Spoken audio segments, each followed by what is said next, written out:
I moved there in 2008 to pursue a stand-up comedy career. No way.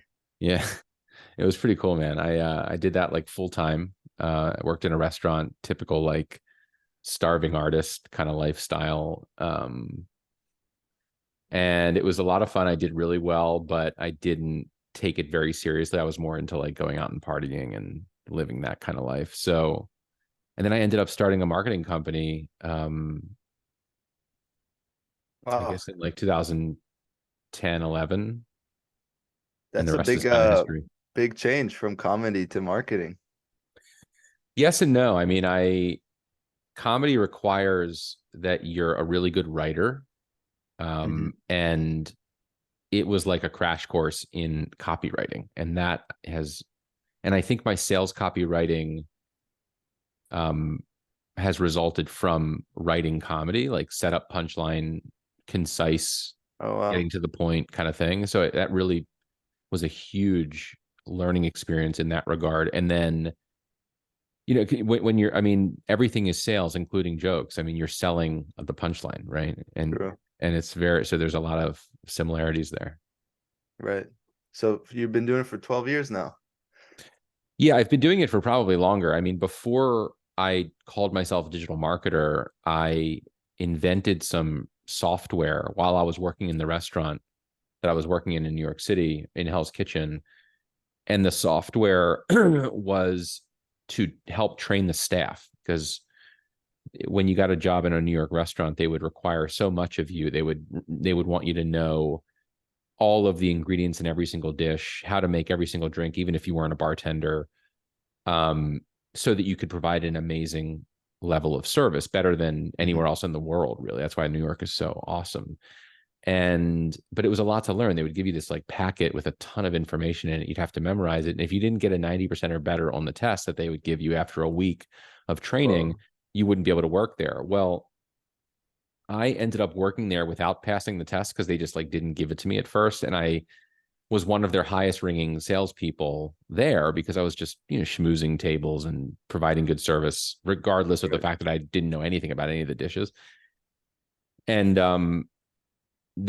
and one day the owner, Sean, walked by me when I was explaining, or when someone asked me what was in the mascarpone dumplings, and I was just like half making it up. And he pulled me aside, for he's like, dude, you can't work here if you don't know how to, like, what's in the dishes. So I have to suspend you. I'm going to suspend you for a whole week.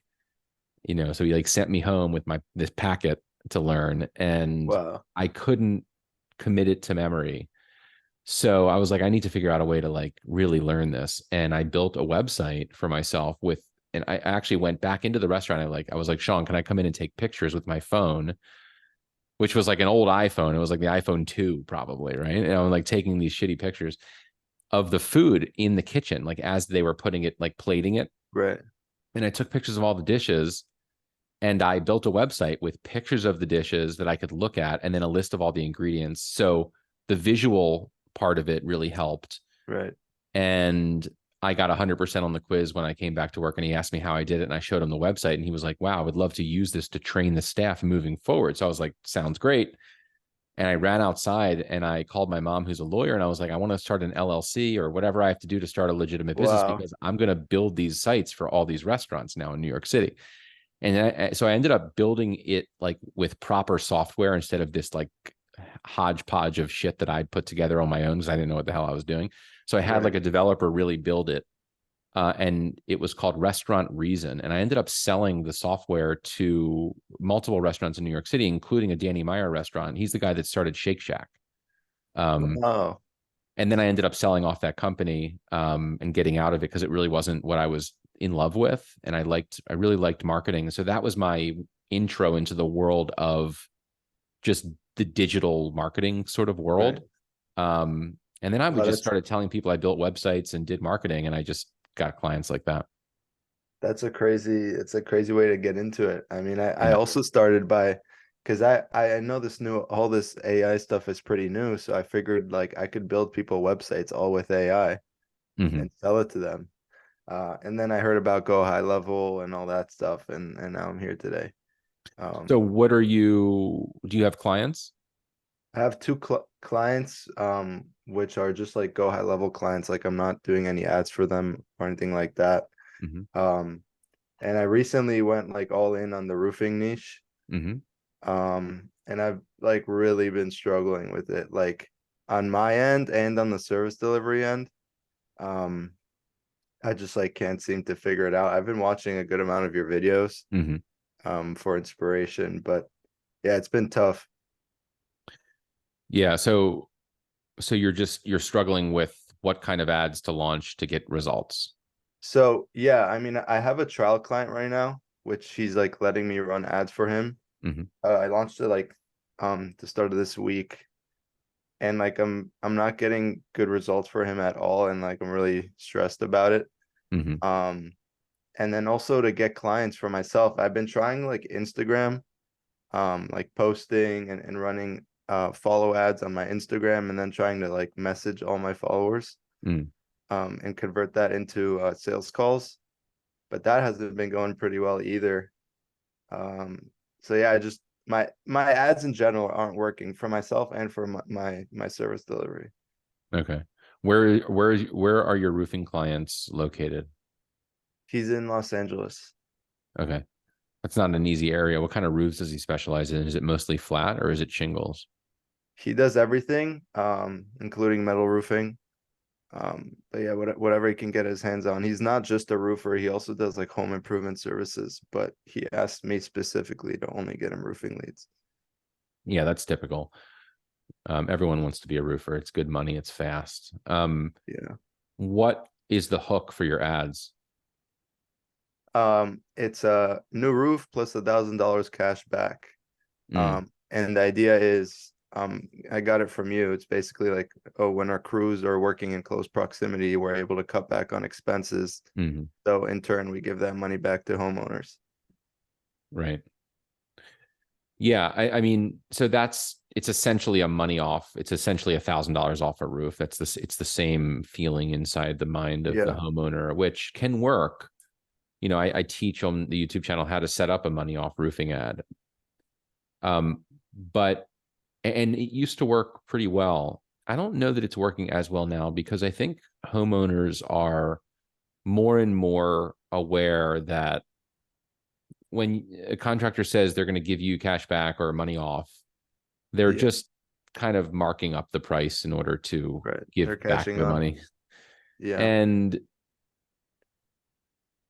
so it's just not as interesting to homeowners. It's not as sexy and like compelling to them anymore.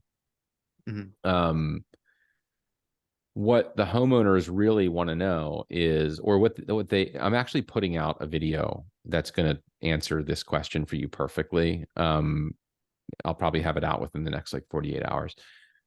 But essentially, when you um, write ad copy and come up with a hook, you want to think in terms of hope. You want to write something that gives the homeowner hope that they're going to be able to get a new roof if you're doing roofing for a better price than they think it's going to be, or for a better price than they've actually already been quoted. And what's really interesting is that you don't actually have to have your price be better than they think it's going to be or better than a quote they've already gotten. Because as a marketing person, your job is to get your contracting client on the phone with the homeowner, right? Right. Yeah.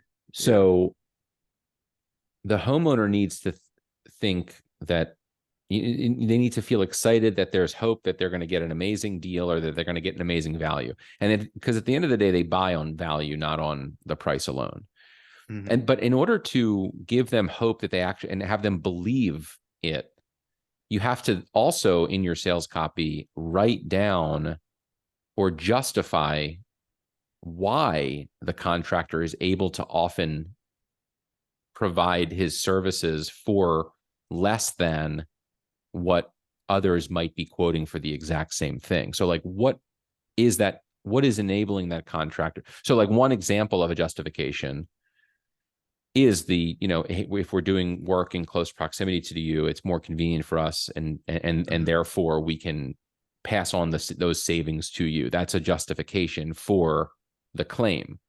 Right. Um, another justification might be, we are not a company that spends $50,000 a month on TV commercials, and therefore we don't have the same overhead that we have to pass on to our customers. That's another reason we can offer the same service for less money, oftentimes. Yeah. So I might even just put it right underneath this video if I post it on YouTube, but I have a little mini course like that is really cool because it's copy and paste sales copy that does exactly this. And it uses what I call my hope framework coupled with the stories strategy. So it's actually stories that you can copy and paste, and it's applicable to any type of story, person that your contractor has done work for, whether he's a roofer, a decking contractor, fence contractor, whatever. You just adjust it, and I teach you how to adjust it in a training video. But and I use it for dozens and dozens and dozens of my own clients, and it's such amazing sales copy. So it's primary text for the Facebook and Instagram ads, headlines, description, and what buttons to use, like for the calls to action. So I just like basically tell you exactly what to do. You do it, and it works. Yeah. So I'll have that to you'll have access to that. But I think what you're probably struggling with most, or the reason for your struggles and your challenges right now, are probably that particular offer that you're making is just not resonating with people in the service area. Yeah, I've been wondering what the reason is, because I've been getting a good amount of clicks.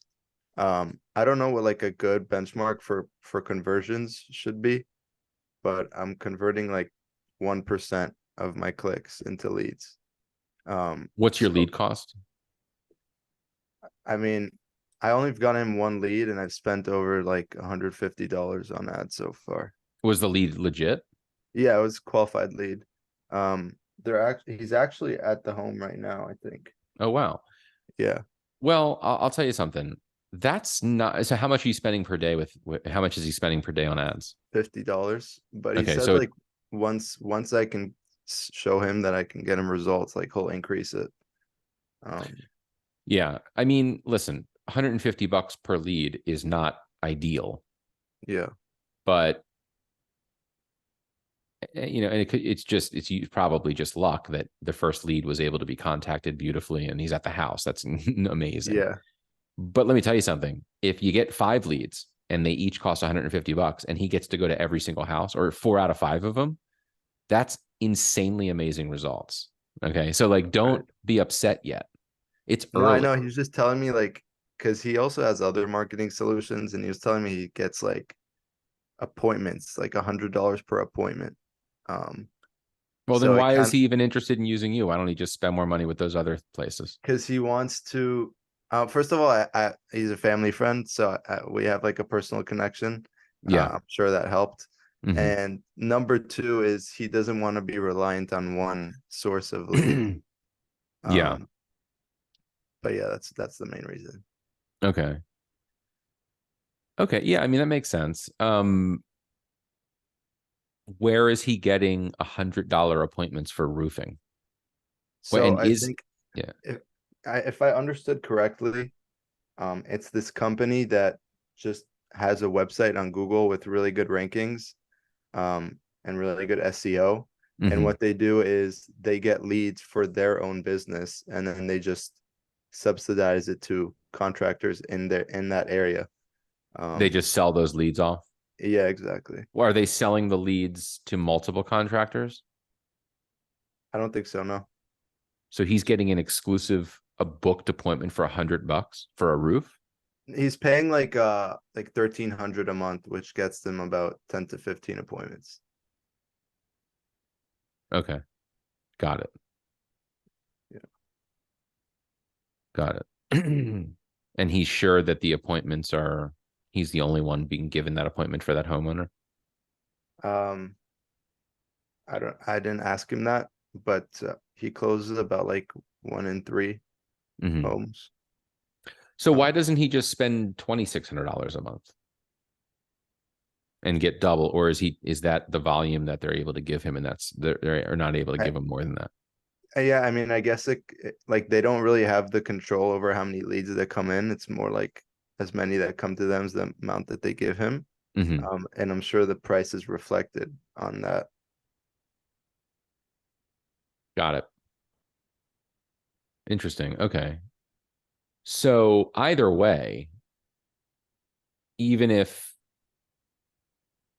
he's getting $100 booked appointments, which I find, I'm curious about that. I'm a little skeptical, but even if Mhm. that were the case and he's reached a maximum volume of those and he wants more, the Right. fact that your leads are coming in at $150 a lead might, relative to what he's getting with that other company, be a lot of money. Hmm. But it's the difference between either getting 13 appointments a month or getting more than 13 appointments a month, and how much are you willing to spend for those additional appointments. So, contractors are always going to be trying to, Yeah. you I, I know, sh- I make you should point feel like, out that yeah. it's not, I forgot to mention this, but it's not only roofing leads. He's a home improvement business, so they send him any sort of home improvement job. So I'm sure Yeah. that helps lower the cost. Right. Yeah, totally. Especially if they have a website ranking really well. So they're not really paying for the leads necessarily. Yeah. They're just kind of divvying them, sending them out to whoever's Right. purchasing them. So, um, yeah, I mean, you know, I wouldn't let that sort of intimidate you into feeling that you need to get him Yeah. results for the same price. No, I'm just like, it's not even that. It's like I got the first lead the first day I launched the campaign, and I was like super excited. I was like, oh, this really works. Mm, And then since then, like it's just been super dry. And I'm more worried about whether I can even provide him results. Like who knows mhm. when the next lead will come in. Yeah. Um, Yeah, that's a shitty feeling. So I definitely think that you ought to adjust your offer. okay. Um, and I think the framework that I'm putting out, that you can copy and paste, it's amazing. They're amazing ads. I think those will work really, really, really well. I mean, I know they do because I do it all across the country. Hmm. Um, but in the meantime, if you wanted to write your own sales copy, um, you know, you would want the headlines to suggest that the homeowner will save money on their roof if they go with with the company that you're running ads Right. for. And then the primary text should say that in more words, but also explain why that company is able to usually do that thing for thousands less than some Hmm. of their higher price competitors.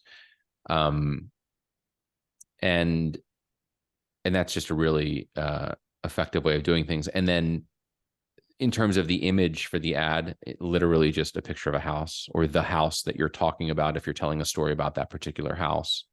Um, and just test out different creative there, but don't obsess over it, because you'll never guess which one is right. If you put up 5 different ones, the one you think is the dumbest is going to work the best.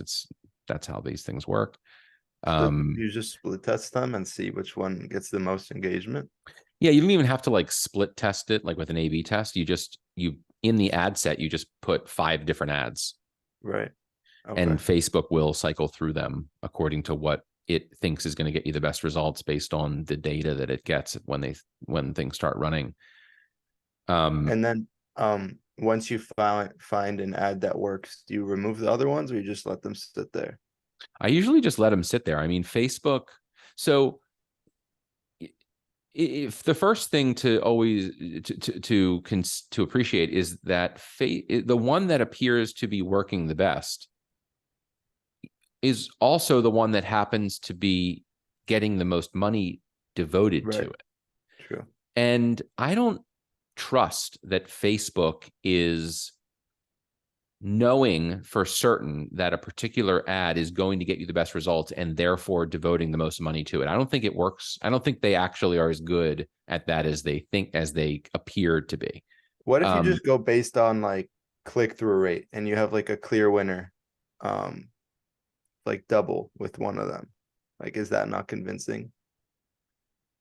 it depends how much money is spent. Like if you run your ad for 3 days and it's a total of $150 ad spend, and one ad has $110 devoted to it and the other four have the rest, like barely anything, Yeah, the ones with the best click-through rate might be the ones that only have, an ad that has $8 devoted to it, but it might just be like a fluke. That might have been the ad that was put in front of two 85-year-olds and they clicked on right. it because their fingers are shaking, or Yeah, something. And, so um yeah, at the end of the day, when your ad's been running for long enough and there's enough spend to feel comfortable that Facebook has distributed each ad at least enough to get some, like, a solid amount of data, they're going to devote the ad spend at that point to the ad that's getting you the best results anyway, and they're just not going to devote a lot of ad spend to the others. Plus, I don't I don't know why no one talks about this, but like, how can we ever know if three ads that aren't the ones that are generating the leads are, like, how do we know that they aren't responsible for helping nurture the homeowner right. They down the saw it multiple path to times. eventually clicking? Like, Yeah, I don't know that we know that. And it's like, and just to kind of anecdotally prove that that's at least a question worth asking, I've turned off ads, or I've actually relaunched whole campaigns with the winning ad. And I just said, like, let me just put just the winning ad in and just run that. Because, like, why would I want any money devoted to any other ads that aren't winning? And then all of a sudden that winning ad doesn't do as well. oh well. And it's because, and it might be because it doesn't have the benefit of the other ads doing whatever they were doing to get people across the finish Yeah, line. So, um, I think with local ads, Facebook, and especially now that they are really limited with regard to what information they know about people. Like, they don't know who is a homeowner anymore. They don't know that you can't even target based on where people live. It's based on where people live or were recently visiting. hmm, So Facebook, Meta is really not built necessarily for local businesses like it used to be. It still works for local businesses, but in many ways, we just have to launch the ads to the service area and then cross our fingers. And we can't necessarily rely on Facebook being able to really know who to show your ads to get the best results, hmm. um, because they just don't know as much stuff as they used to know. So it's kind of like, find 4 to 6 ads that you think might work, run them in a service area, and if you aren't getting good results, it's most likely simply the offer that you need to adjust, and not a Yeah, particular picture or anything like that. yeah. I think the main problem is I don't have any confidence behind anything that I'm doing Hmm. just because it's my first time around. So, Yeah. I could just have a good ad and I don't know, and I might think that it's wrong or vice versa. Um, but my understanding before I jumped on this call, that was actually the landing page that was a problem because I was getting clicks, but it was like a 1% conversion rate is like not good, right? No. What would you like aim for? Like, Do you what's want a to good? show me your landing page? Yes. Let me Uh, take a look at it, because it also depends on how you're getting the clicks. I mean, there are ways to get people to click on your ads and they land on the landing page, but they didn't even mean to necessarily do that. And that can lower your conversion mhm. percentage, but also lower your CPMs because it's apparently getting more engagement, which can then lower your lead costs. So um, Right. there's a lot of stuff to consider. Are you sharing your screen? Oh, there you go. Yeah. Um, okay, so I'm going to request control of your mouse. I basically just watched your whole decking video Yeah, and I went with that. cool. But Let me check this obviously out. turned it for roofing.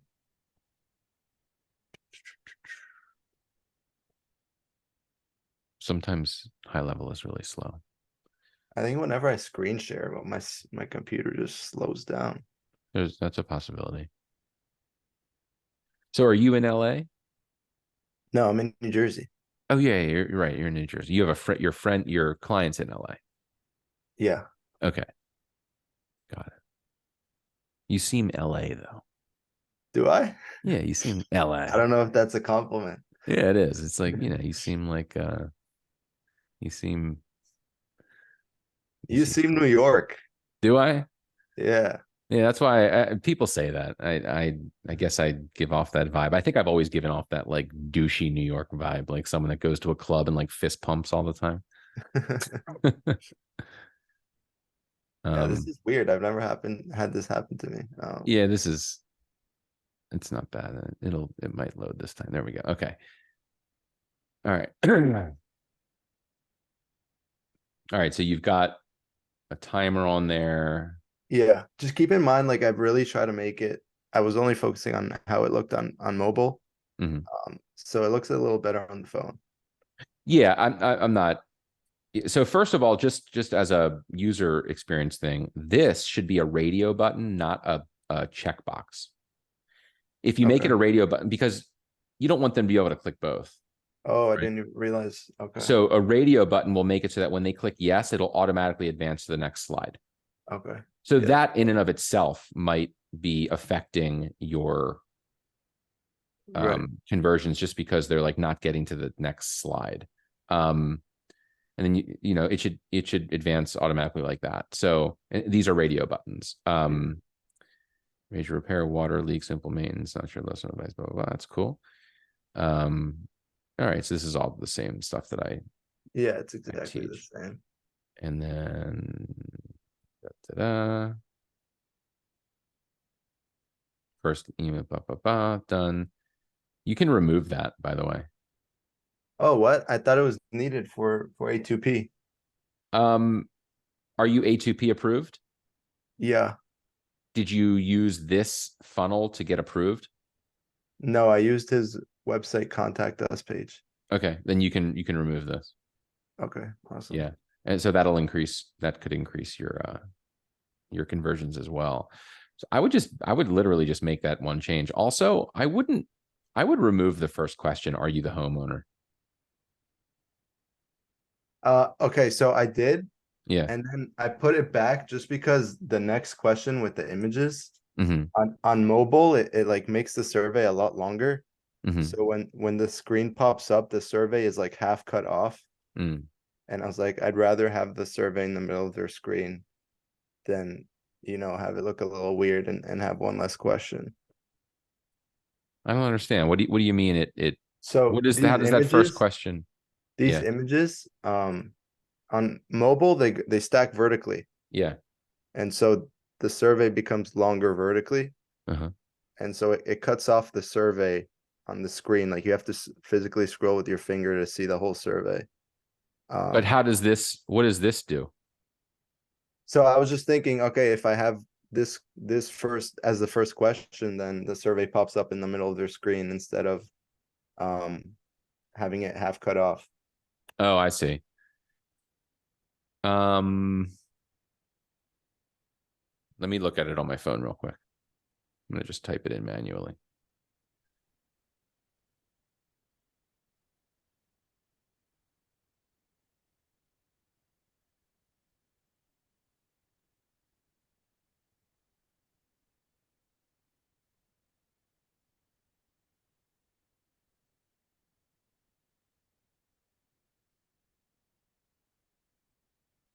Yeah, I was like considering like Yeah, so having, this is what it looks like. I don't know if you can see hold that. on, the screen's like really small.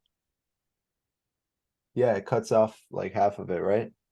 It does, but then they just scroll up. They just scroll up and then they see that. Yeah. Do you think that's better like that? I do. And actually what I would do is, in order to have the survey not be cut off, is instead of having that first slide, I would change this stuff here. I mean, it says want a new roof plus $1,000 cash for homeowners in Los Angeles area, serving homes in close proximity to help us cut back, blah, blah, blah. Like I would remove, maybe remove serving homes in close proximity, that line, and then remove please fill in your information below to give you our best offer. Like obviously they know to fill Right. in their information. Yeah. Question 1 of 7, what best describes your home, kind of thing. Yeah. And then, I mean, this also takes up space. So it was either that or the logo. And I was like, either or it pushes the survey down. Yeah, I mean, you don't even need the logo. I mean, we could remove this, you can move this. This is all superfluous stuff, really. And then the logo can be underneath the survey, and it doesn't even have to be on there to be on to like Right. it doesn't even need to be there. Okay. And then I don't know if you've had troubles with this, but it doesn't let me like close the gap between the logo and the survey. Oh, like how there's usually margin padding? Yeah. It Yeah, doesn't. sometimes these surveys that are embedded there are tough to adjust with regard to the spacing. But I don't even like the way the logo looks personally. It looks like the way that it's like blue, and then you've got the transparent background and stuff like that. I don't even That looks better. Oh, it was highlighted or something.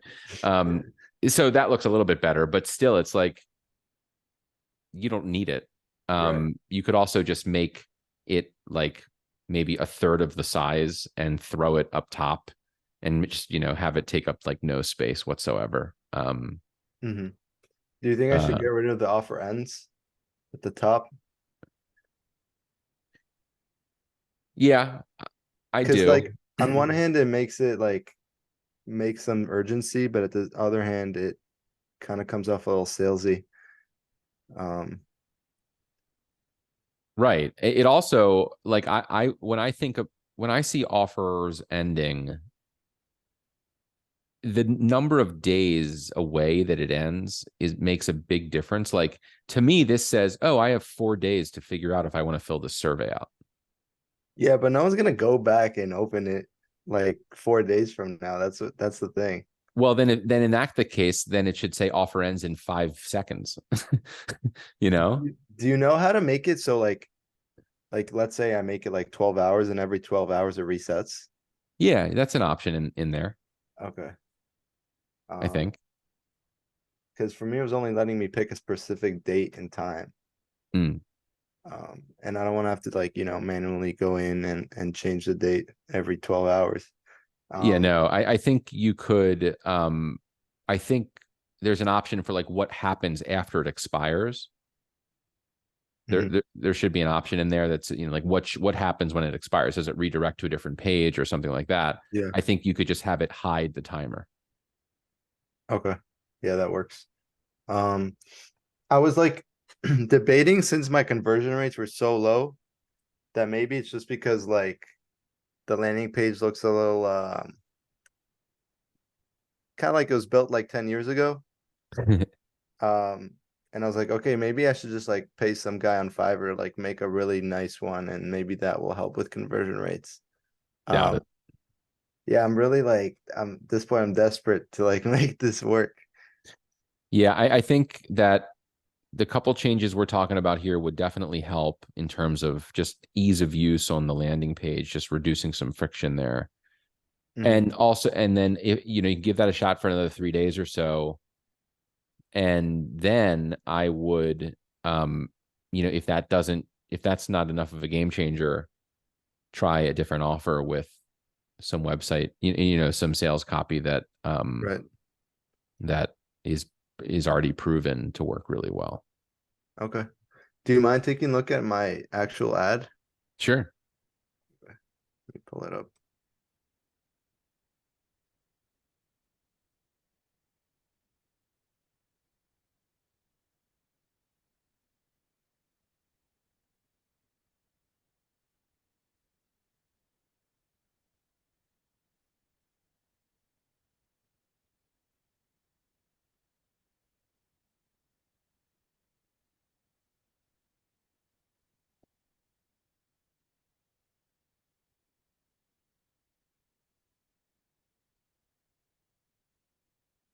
And my computer is really slow when I screen share.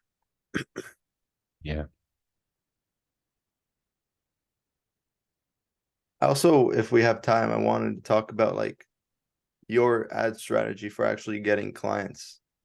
Um, because that also like as you can see, I'm running some ads here, but like not much is working. Yeah.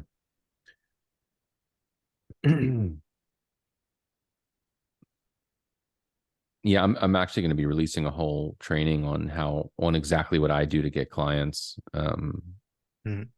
I feel like there's no one out there that does what you do. Like everyone else, like Max Pearson or all those guys, they just teach you stuff that like worked 5 years ago.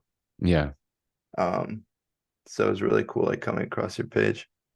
Max is killing it with GHL affiliate. Like, Yeah, I know I that's what mean, he's trying to do. That's his objective. I Um, know, and it's kind of frustrating because that dude has taken my ads before. He's stolen my oh funnels. really? Oh yeah, and then he's not teaching mine because I reached out to him and I was like, dude, you can't say this is your stuff and then teach it to people. That's not okay Yeah. with me. It was really shitty, and so I've done Zoom calls with him to talk to him about things like that. But um, yeah, and his ad strategy, and this is not me talking shit. This is me just sharing how I truly feel. His ad strategies are based on just totally like just totally misleading the homeowners um and Yeah, using like shady I saw his ads. tactics. They're like very gimmicky, very salesy, like only serving 30 homeowners, offer ends Yeah, and that stuff tomorrow. worked really well in 2019, Yeah, you know, exactly. but it's kind of icky now and people don't respond to it very well. So yeah, let me take a look at this. So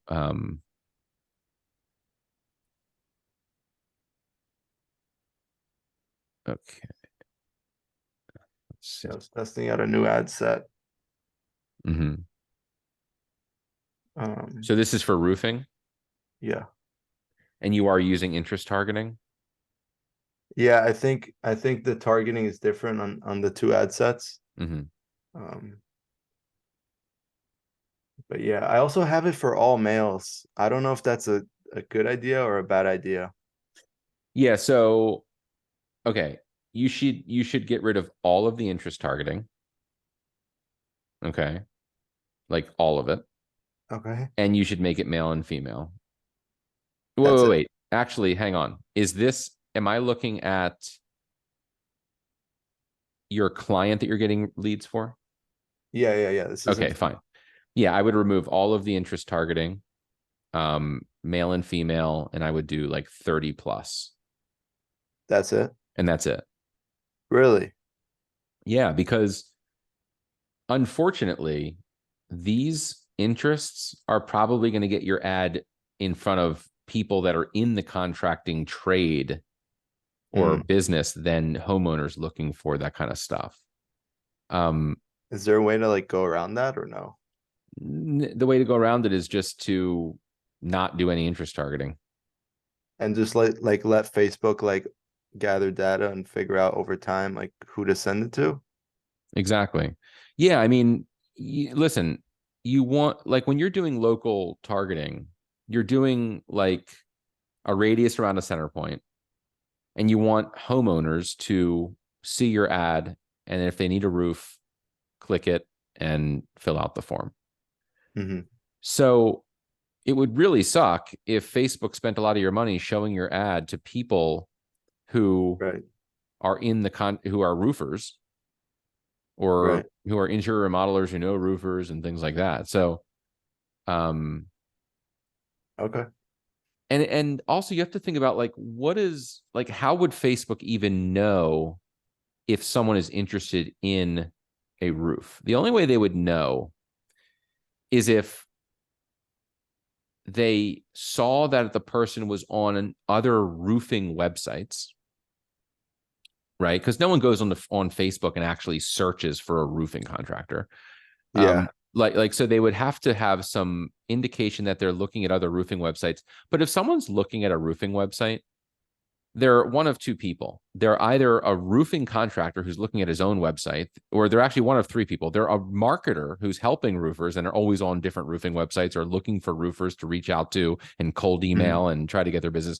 Or they are homeowners who are thinking about hiring a roofer. But if they've already been on roofing websites and gone on Google and opened Yeah, up they're not 10 gonna. tabs, they've already submitted 10 forms and they've got 10 people calling. Yeah. And by then it's like too late. So you need to get in front of people don't who know they need who are thinking about needing a roof. They live in a house. They haven't started shopping for one yet. And that's who you have to get in front of. So delete all of these interest targeting things. Okay. Um, The same thing for that other ad set, I'm assuming. yeah, I would only do one ad set, 30 plus, delete all these interest things, male and female. And then, you can leave it on the automatic placements if you want to. I also coach people to just choose the 4 placements I recommend in one of my YouTube videos, which is Facebook feed, Instagram feed, Facebook stories, and Instagram stories. Yeah. Yeah, I Just gotta those fix 4. that. Yeah. Um, and then that's it. Like that's the ad set, right? And then for the ads, let's just see what those look like. And you didn't do any special interest categories, did you? Like for in the campaign level? I don't think you did. No, you didn't, or you wouldn't have been able to even pick some of those options. So let's see what this looks like. Yeah. I was testing out different ad copies and all this stuff, and I was like, nothing's working. Yeah.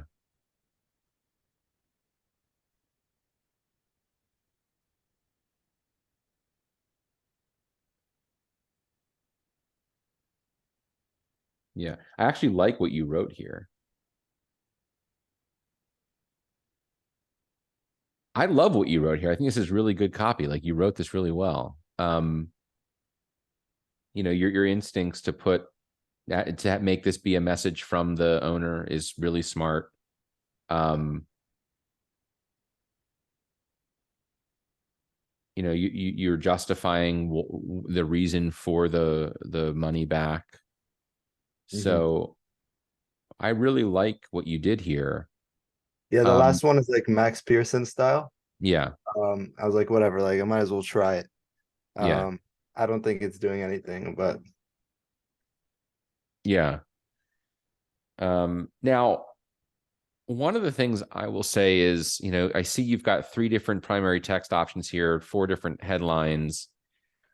You know, I I struggle with this. I'll be honest with you. I'm in I think one of the reasons people are kind of gravitating to my channel is that I try to be as honest as I possibly can be at all times. And I can honestly say that I don't know if it's best to do 4 different headline variations in a single ad and multiple primary text, or if it's better to create and duplicate this ad 3 times and put a right. single headline in for each one. I don't know. Um, because Yeah, with 4 different headlines here and 3 different primary text, the number of combinations it's a lot. yeah, it's And true. so it's so much to test with a $50. And if you're doing this for 3 different ads, that's like probably 50 to 100 different combinations of ads that could possibly be seen. Yeah, So with a $50 per day budget, um, the chance of Facebook landing on the one that works and then realizing it's the one that's going to work and then using that is low. And you have a better mhm. chance of them doing so many different combinations that they never even figure out which one works because there are so many they have to go through. So you might be Yeah, better saying, all right, for the first week, I'm going to test out this primary text and 2 headlines for right. each image. What do you when like what's that thought process behind the headlines? Because I don't want to be like salesy and be like save thousands, like limited time, but I also like want to make sure to capture their attention. Yeah, I mean, so my thought process between with regard to the headlines is the headline should be as exciting as possible, and it can say things that are hard to believe, so long as there is reason to believe them and you can explain it in the primary text. So, um, for this particular ad, it could just say something like, $1,000 cash in your pocket when you get a new roof, or um, new roofs plus $1,000 cash back. Um, something along those lines, or we will pay you $1,000 to get your roof replaced. Yeah, Um, that sounds pretty okay. you know, And that then sort of thing. another thought process I had, which I don't know if you can, if there's a way to really overcome it with Facebook ads, is with these offers, I feel like it attracts price shoppers. Everyone, so this is a good lesson to learn. Everyone's a price shopper, especially people with lots of money. Okay. I mean, when you think about people that have a lot of money, they're typically the people that are really good with their money, and they don't overspend for things. And they always are looking to get the most value that they can out of something, for Right. the amount of money that they're spending. And everyone's a price shopper when they first think about something like a roof. I mean, you know, they're price shoppers when they buy beautiful, awesome cars too, but they're willing to spend money on a toy because they get tons of value from it that they can experience like in a Yeah. meaningful way. A roof is it's just throwing it up on top of your house. You never get to see it really. Right. Um, you're not going to spend more money than you need to spend on a roof. So, and it's also a project that like people don't look forward to having done. You need to have your roof taken off and Yeah, then it's like a put back chore. on. It sucks, right? Yeah. It's like such a pain in the ass for homeowners. It's loud. It's a pain. They have to meet with a contractor and talk to people, and it's like, well, it sucks. So, you know, the only way they're going to like look forward to getting this process started is if they think this is something that's going to, this is too good to pass up. I don't want to forget this company that is going to give me a great deal and provide a great service. They seem Yeah. really trustworthy. I'm worried about finding someone that I trust. This person, there they are. It's a good time to do it. So, um, plus, when people are scrolling Facebook and Instagram, what works for roofing and for a lot of contracting services is a pricing hook. um, you have to kind of get them excited about something that has to do with the price, and then you need to ultimately your clients need to close them on value, and so Yeah. long as they can do that, your job is just to get them leads. Right. Do you think it's a good offer? Like I said, I think it's fine. I don't think it's, I don't think so. Listen, if you make those adjustments to your landing page, I think you'll get better results. And then it would be a great offer. I mean, if you could start getting leads for 70, if you could cut your lead costs in half, Yeah. then I would say you've got a winner. Right. And then you can continue testing some tweaks to the landing page um, to see if you could improve that. Also, your targeting is all janked up. I mean, like Yeah, fix your that's targeting what I'm too. saying. Yeah, I have Yeah, no like you clue. you actually don't know if this is a good offer or not because some of the basic technical controls are not in line with what I would recommend doing. So I would not divorce yourself from this particular offer just yet, and I would make those changes, and it might be a game changer. Hmm. I was also thinking of trying new photos. I asked the my client or my family friend to take a picture of him and another coworker just smiling on top of a roof. Yep. Because I noticed that the ad that was doing best for me was the one with a person in it. Hmm. Yeah, Um, Facebook doesn't want to distribute content that people A know is an ad and B don't care to look at. So, and people like looking at other people and they at least stop and just look at them for longer so they're more engaged. So, anything you can do to make that happen is a good thing, and it's really easy to test out. I mean, I would test out a picture of them smiling with nothing written on the picture whatsoever. that was my follow-up question. I don't know if I should even put the text on the photo or So not. that whenever you don't know, try both. like have a version with text and then the same exact photo with no text, and it was same headline Yeah. and primary text and everything for each variation, but one with the text on the photo and one with not, and just see which one does better. um like for Right. instance, you might pick two pictures, one smiling people, one roof, and then one smiling people with text on it and one roof with text on it, and those are your four ads for that ad set, and that's it. One ad set, one campaign, one ad set for four ad Mhm. variations, that with the two pictures, one with text, one with not, um, one primary text and one headline, um, Right. and test that out, and then see which, what the winners are there, and then go from there. Adjust the landing page, change the targeting so it's done right, and I think that would make a huge difference. Awesome. Yeah, I mean, I wanted to ask you about my ads also, but I think we're running out of time here.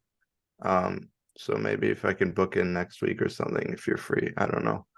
Yeah, book Um, again, but also look out for a training on exactly what I do to get leads for myself using Facebook. It's yeah, going to be like I was literally, I take you through the whole funnel, and you just build it yourself and do exactly what I right. do, and it'll be awesome.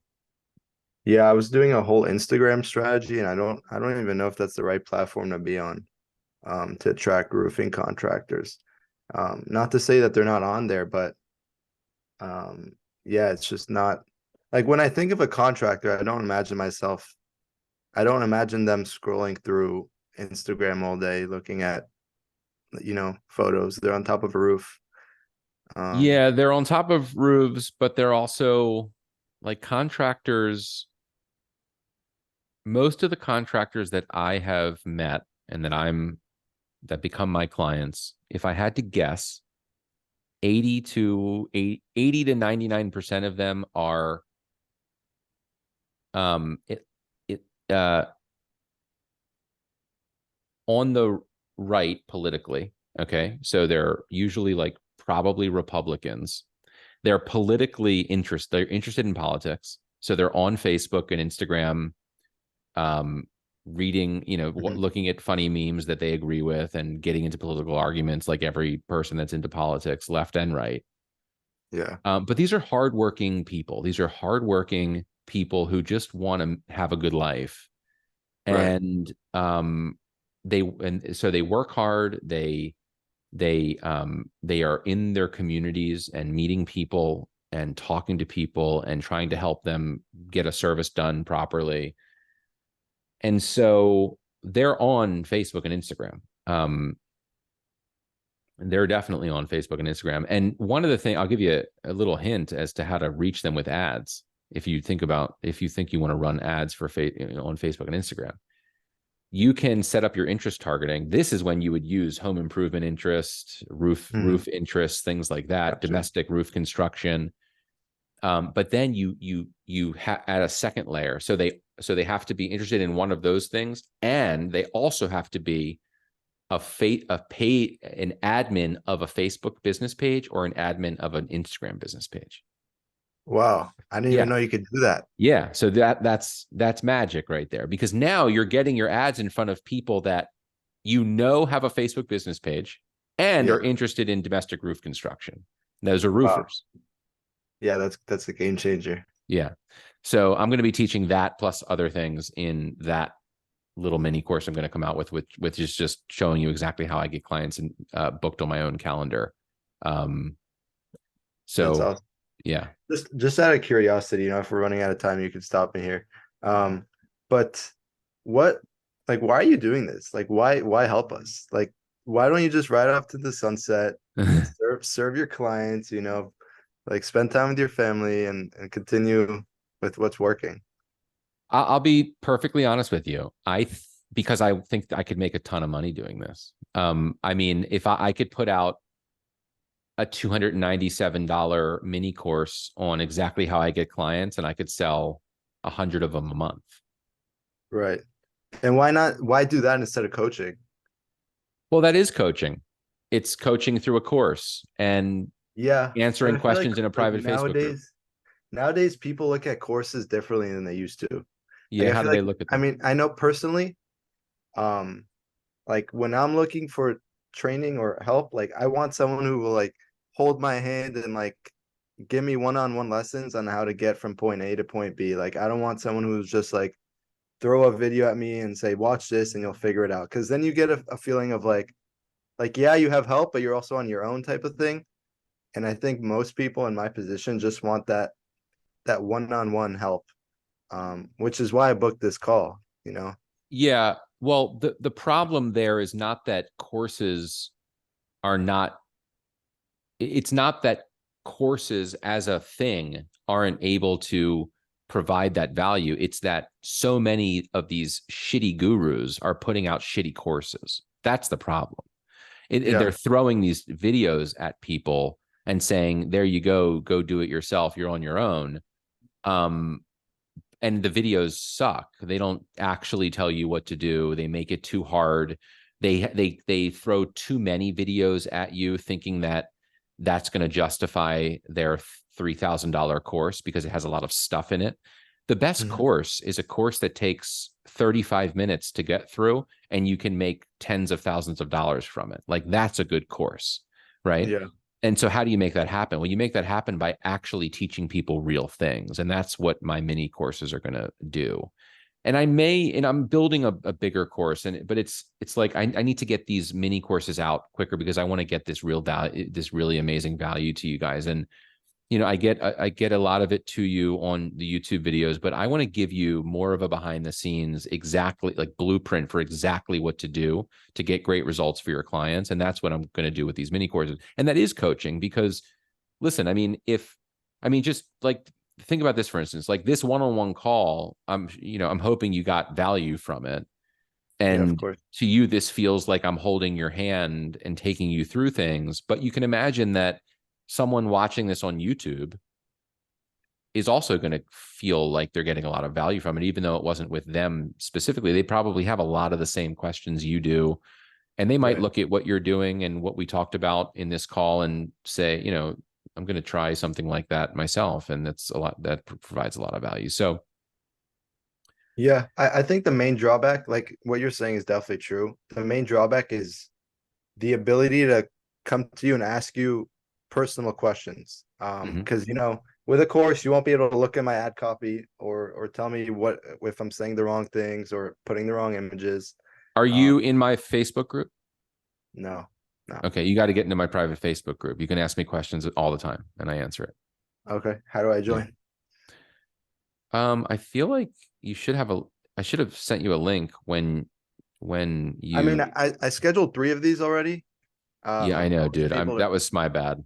No, no worries. I Yeah. wasn't able to reach you the first two, so I might have missed something. Um, but yeah, Yeah, like I'll send you a link to it. Hang on a second.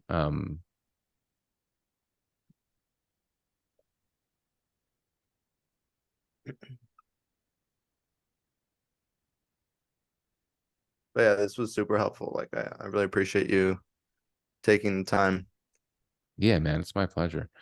Yeah, so this is I'll put it in the chat, and for anyone watching this elsewhere, it'll be in the description of the video. So let me just send this chat to you right now. Boom. Okay, awesome. Awesome. Cool, man. Well, I loved talking to you, and I'm excited to share with you and everyone else exactly what I do to get clients. I don't do any DMing or cold emailing. It's all ads that I run that take them through a funnel and onto my calendar automatically, and I get stuff booked whenever I want. I mean, I pay money for the ad spend, but um, Mhm. I make it back, many fold Right. because I get new clients, and then I simply build the clients out and use the ad copy and sales copy that I'm going to be, for many of them that I'm going to be providing in that mini course that I mentioned earlier. And so I know I'm going to get them great results. And, the seldom number of times that I don't because they're in a really tough area or it's a really weird time of year or they just had a shitty 3 weeks, with me and don't want to continue. And that happens once in a while because no one's perfect. It is what it is. It's a numbers game. And at the end of the day, I'm able to get way more clients than I lose. And so, I mean, Mhm. imagine what it would be like to have, you know, 30 clients paying 1,500 bucks a month, I wish. right? I'm I mean, I'm you know, I'm dreaming of that day. yeah, and I reached that checkpoint years ago, and it's been better and better and better ever since. In fact, I reached that checkpoint in 2 months when I first started. Dude, Um, Not even 2 months, 1 month. When I you're first making started me going all in on roofing, and so now wow. and it was because um, of these ads that I'm going to be teaching you how to run. So Is now there a a way lot for me more to people get are doing it now. is there a way for me to get early access to that in any way? Yeah, I mean, I'm going to be doing it over the next few days. I want to make sure you Oh, get okay. it. Yeah, so you get it as it should be. So just stay tuned for it, and Okay. it'll be awesome. It's gonna be in the Facebook group or on YouTube. You'll find it. I'll have it in the Facebook. I'll post it in the Facebook group when it's Awesome. available. I'll put it um on YouTube. I'll have a video that kind of introduces it and talks about what it will entail and all that kind of stuff. So you'll see it there as well. Okay. Awesome. Yeah, man. Thanks so much. I appreciate it. My pleasure. It's Eli, right? Yeah, Eli. Yeah. Eli. Okay. All Eli, right. good talking to you, man. See ya. You too. Shoot me a text or in Facebook group or whatever if you need me. Okay. Okay. Sounds good. Thanks, All right, man. Michael. You got it. Bye.